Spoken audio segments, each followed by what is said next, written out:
Should PM Cares Fund have its right to privacy? A public fund in India is created under constitution or by law. Such funds are audited by CAG and come under the RTI for accountability. The PM Cares Fund that was created in 2020 for COVID relief looks like a public fund. It uses the national emblem, operates on government domain, and is closely associated with the Prime Minister's office. Still, it claims to be a charitable trust, not a public fund. Every charitable trust in India has to file an ITR to claim tax relief.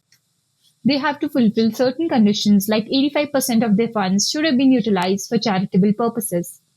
In 2022, Girish Mittal filed an RTI with the Income Tax Department demanding for the disclosure of the documents submitted by the PM Cares Fund.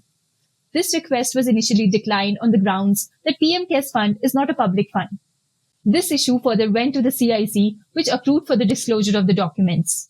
The Income Tax Department went to the Delhi High Court against this order, and this case is still going on. The Delhi High Court recently observed that the PM Cares Fund has right to privacy under the RTI Act. The bigger question now is that if money is raised in the garb of public trust, does privacy override public accountability?